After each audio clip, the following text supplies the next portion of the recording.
அண்மை செய்தியை பார்த்து வருகிறோம்.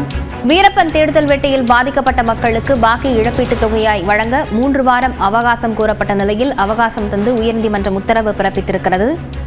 அரசு தரப்பின் கோரிக்கையை ஏற்று உயர்நீதிமன்றம் உத்தரவை பிறப்பித்திருக்கிறது.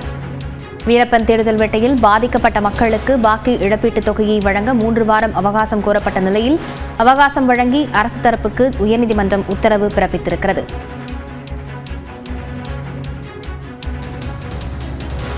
இது தொடர்பான விவரங்களுடன் செய்தியாளர் மதன் இணைந்திருக்கிறார். மதன், வழக்கின் பின்னணி என்ன? சந்தன கடத்தல் வீரப்பன் தேடுதல் வேட்டையில் ஈடுபட்ட தமிழக கர்நாடக சிறப்பு அதிரடிப்படையினர் விசாரணை என்ற பெயரில் அந்த மலை கிராம மக்கள் மீது மனித உரிமை மீறலில் ஈடுபட்டதாக தேசிய மனித உரிமை ஆணையத்தில் புகார் அளிக்கப்பட்டது. இந்த புகார்களை விசாரித்த தேசிய மனித உரிமை ஆணையம் அதிரடிப்படையால் பாதிக்கப்பட்டவர்களுக்கு 5 கோடி ரூபாய் இழப்பீடு வழங்க வேண்டும் என்று தமிழக அரசுக்கு ஏற்கனவே உத்தரவிட்டது.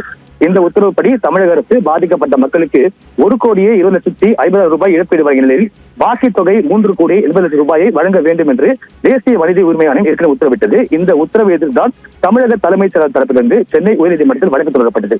இந்த வழக்கை விசாரித்த உயர்நீதிமன்றம் பாக்கி தொகையை வழங்க வேண்டும் எனவும் பயனாளிகள் குறித்த விவரங்களை சேலம் மாவட்ட ஆட்சியரிடம் வழங்கும்படி விடியல் மக்கள் நல அறக்கட்டளைக்கு தற்போது உத்தரவிட்டது. இந்த வழக்கு இன்று மீண்டும் விசாரணைக்கு வந்தபோது வீரப்பன் தேடுதல் வேட்டையில் பாதிக்கப்பட்டவருடைய விவரங்கள் சேலம் மற்றும் ஈரோடு மாவட்ட ஆட்சியரிடம் வழங்கியுள்ளதாக அந்த விடியல் அமைப்பு தரப்பு தெரிவிக்கப்பட்டது.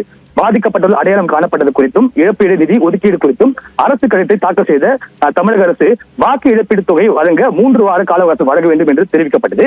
இதனை ஏற்றுக்கொண்ட நீதிபதிகள் 3 வாரங்களில் இந்த பாக்கி இழப்பீட்டை பாதிக்கப்பட்டவர்களுக்கு வெளிப்படையான முறையில் வழங்க வேண்டும் என்று தற்போது உத்தரவு பிறப்பித்துள்ளார்கள். விவரங்களுக்கு நன்றி மதன்.